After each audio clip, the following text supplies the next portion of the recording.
It's a new experience, and then I'm very happy that we have members of the parliament who are taking conversations that are quite relevant to young people as well.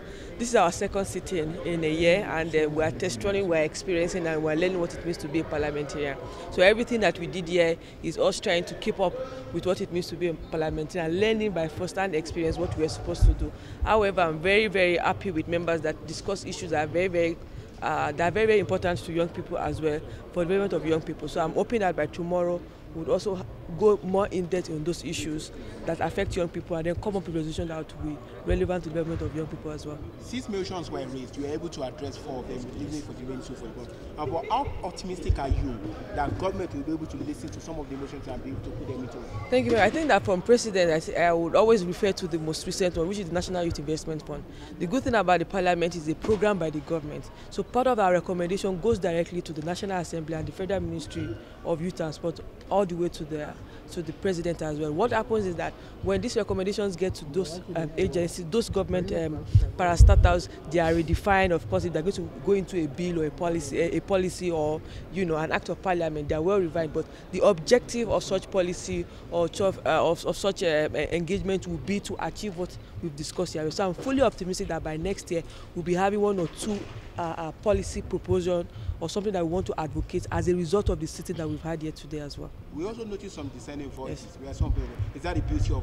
Yes, that's definitely a beauty. And as the first female speaker of the Nigerian Youth Parliament, it was an experience that I was really open to having. It's politics as well, and it's something that is understandable. And this just shows you that we try to practice as much as possible. Not once, not twice, as members of opposition, grieving members have walked out of the chambers, both at the Senate and the House of Reps, to express their opinion as well. I think what is most best is that after this sitting, we'll go back to our drawing table, have the conversations to harmonize the house. So it is the practice, and it is what is expected for leadership as well. Thank you so much. First of all, a learning platform for young people across, especially young people who are interested in legislative and public service, for us to gain the experience, both hands-on experience and internship training as well, for us to be better parliamentarians or to apply ourselves to the aspect of democracy. It is usually a 2-year tenure with 109 members that is mirrored to the Senate as well. So we have representatives, youth leaders in their own sphere from 3 senatorial districts from the state who come here for the period of 1 year to have that experience as well. Okay, you selected for such selection. So the first thing there is that according to our standing order, the first thing is that the only position that is elective is the Speaker and Deputy Speaker, and last year we had that position.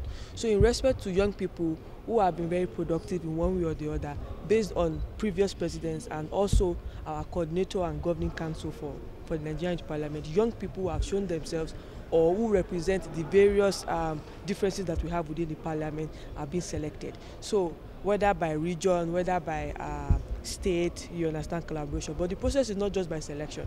First of the things that we do is consultation at the level of the caucus, at the level of the states as well. They agree to have this conversation as well.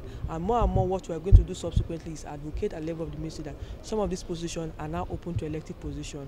You understand, just like we have for the Speaker and Deputy Speaker. But the selection process is not a one-man selection process. Caucus leaders from each zones are consulted.